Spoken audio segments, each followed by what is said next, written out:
Well, I will say that today was a very important day, and while a lot of folks might be disappointed that the launch did not actually happen, a lot of good work really happened today. I take great pride, I think we as Americans take great pride in America's space program, historically and to today. We have and we continue to be a leader. The Artemis program is building on all of the work that happened that we saw 50 years ago when we planted a flag on the moon.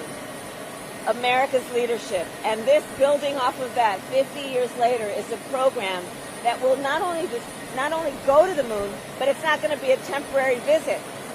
When the Artemis program launches, this is with the goal of humans being able to live and work on the moon, and with the next step being to travel to Mars.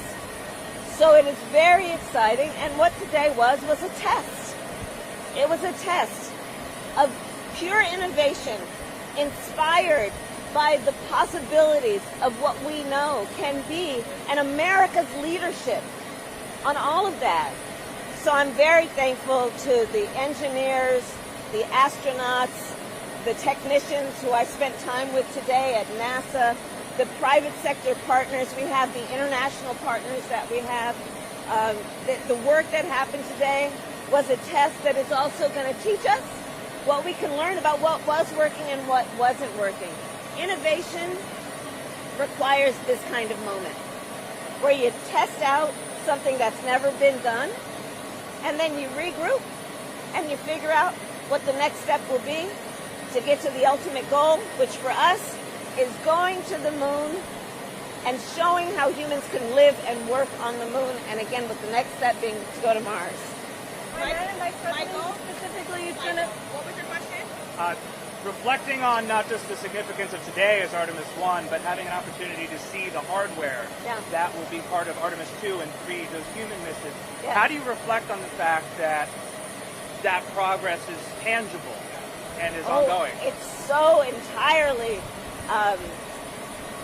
it's brilliant in the work. So Artemis 1 is to test the ability of us to actually go and circle the moon.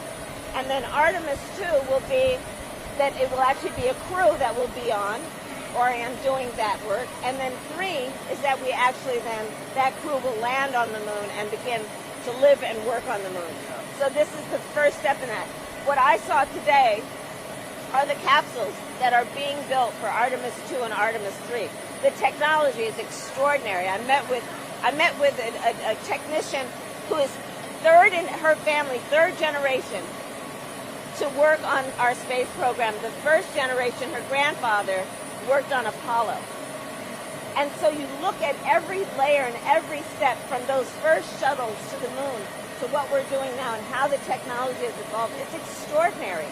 It's extraordinary what we're going to be able to do to test, for example, our ability to have heat shields, right, around the re-entry. That's a big issue.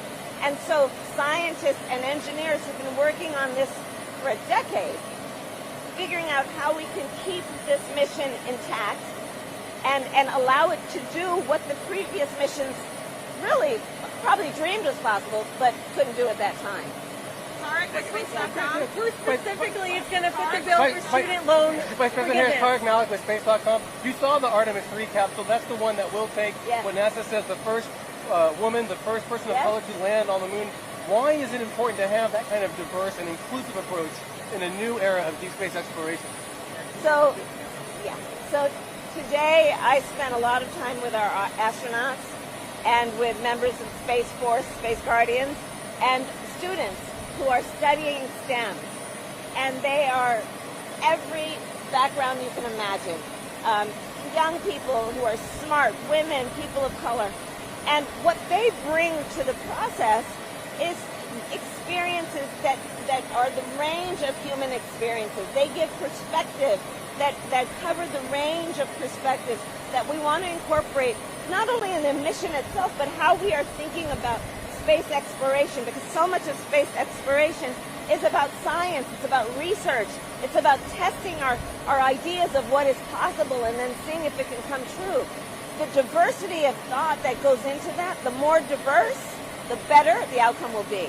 So it's very exciting. And I have to tell you that Space Force, NASA, really have made a real solid commitment to diversity among who is getting into the program, who's traveling to space. And I think we can all be very proud of that.